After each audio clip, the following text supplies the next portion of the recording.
Dan Williams, Survive Outdoors.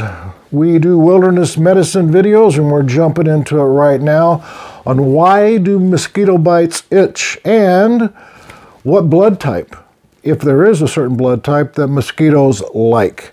So this sucker right here that has got a belly full of red stuff is what drives us all nuts. Anybody that's in the outdoors for any length of time, fishing, hunting, hiking, camping, is bothered by these. And what's amazing is the intensity and the amount. I mean, we're talking there are over 3,000 different species in the world of mosquitoes. In the United States alone, there's over 200.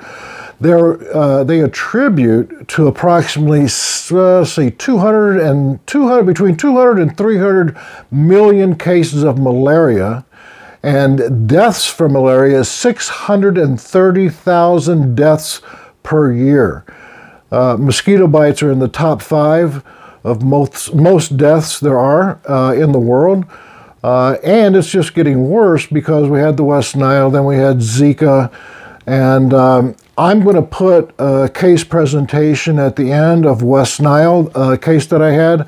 A guy was up in northern Minnesota fishing with his wife and presented to our clinic, and we struggled with the diagnosis, but we finally nailed it, again, through asking the questions, which we've talked about before. So the mosquito, this guy, has a life cycle of approximately anywhere from 4 days to a month. That's it. An average of about 14 days.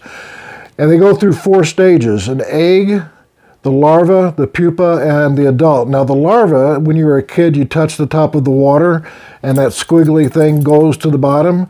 They're basically the larva stage. They're up there trying to get air. And a mosquito can lay its eggs even in an upside down soda pop bottle cap, and that's filled with water.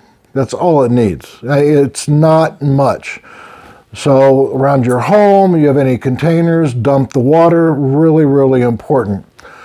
Now, how do mosquitoes identify you? And how can they find you? So there's a few ways that occurs. One is CO2. Carbon dioxide that we breathe out and expire. It also comes off of our skin, and sweat. The more you sweat, the more mosquitoes are going to be attracted to you. So if you have, let's say, you're a diabetic, you have an autoimmune disorder, you're going to sweat more, you're going to be more attracted by this 6-legged critter. Wearing dark colored clothes, black clothes, like this hiker here. Also the obesity. Basically, it's not a real slam against being obese. It's the fact that there's just more square footage. If there's more square footage of skin, you're going to have more CO2. And to answer that question that we talked about in the beginning, what blood type? And that is type O. Doesn't matter if it's positive or negative. Numerous studies have confirmed that type O blood attracts mosquitoes more so than A, B, or AB. So when this mosquito bites you, it has a proboscis. It has no stinger. It doesn't sting you. Mosquitoes do not sting, so they bite you. They have 6 parts on that little proboscis that goes in. 4 of those little sheaths are for cutting. 1 sheath is for sucking the blood out, and the other one is for putting the saliva into your skin. And that saliva is filled with an anticoagulant, a numbing agent, and some proteins. And the proteins are the one that's going to be a pain in the butt. So the proteins, it bites you, it injects the proteins and the saliva into your skin, and it takes about approximately 50 seconds for it to find a little artery or vein to grab the blood. And then in order for it to fill up, it takes about 2 minutes. And for it to pull its proboscis out, it takes approximately about 5 seconds. Now, my dad, back in the day, he would let them bite me, or bite him, and me probably, if I remember correctly, but he would let them bite him on the arm and say, see, if you let it bite all the way through and fly away, it doesn't itch. Myth. Nope. Nope, sorry, Dad. You know, that was not true whatsoever. But some people believe that. I've let them bite me, and I've watched them fly away, and let me tell you, it itches. I do not advise that. So what happens is when it bites you and it puts that saliva back into your skin, your body produces something called a mast, M-A-S-T, cell. A mast cell then basically exudes histamine, and you have a histamine response, and you get a wheal and a red bump on your skin that itches like hell. Now, children who have not lived on this earth that long will often have a more severe allergic reaction. My gosh, I've seen them as big as a silver dollar. It's not necessarily fair-skinned. It's the fact that they haven't been bitten that much. And it is true, the more you're bitten, you can have a desensitization reaction from the mosquito bite.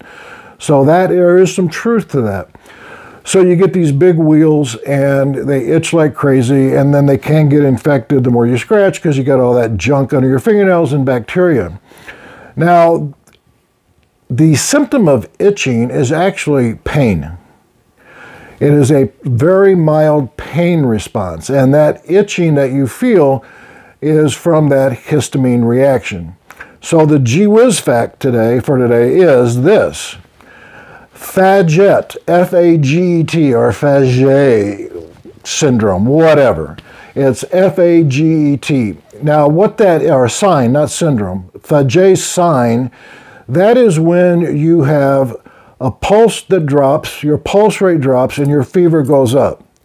And that's actually paradoxical. Every time that you have a fever, COVID, pneumonia, whatever, for every degree your temperature goes up, your pulse rate goes up approximately 10 beats a minute. So if you know your normal pulse rate, let's say it's 80, and you have 110 pulse, you probably have a fever. So that's one thing that you can, kind of a crude mechanism to go by if you're on the outdoors camping. Now, what happens with this Faggot sign? It is the opposite. And it's only about a half a dozen illnesses that cause that. Yellow fever, malaria, typhoid, Legionella pneumonia, and mycoplasma pneumonia. And tularemia and Colorado tick fever. So those right there are the ones that can, not all the time, can cause this sign. I had one case in 40 years where a gentleman came into the clinic and had 104 fever, did not take any Tylenol, did not take any ibuprofen, and had a pulse rate of like 72. It's like that's unheard of. I checked it 2 and 3 times. I was like, what the heck? Which I then posed the question, have you traveled anywhere? Have you been anywhere? And he just got back doing missionary work in South Africa. Bingo. So he was admitted. And that was my only case of malaria I've ever had and I've ever seen. All right. So do they itch? Why do they itch? We've covered it. And what blood type? It is type O. Hey, if you stuck around this long, that's fantastic. I really appreciate it. We would love for you to subscribe. We do wilderness medicine. We do if you get hurt in the outdoors, how can you treat that illness? We talk about venomous snake bites and ticks and spiders and all of that outdoor material. If you like that, subscribe. Keep your eyes on the rise and your face to win. We'll see you next time.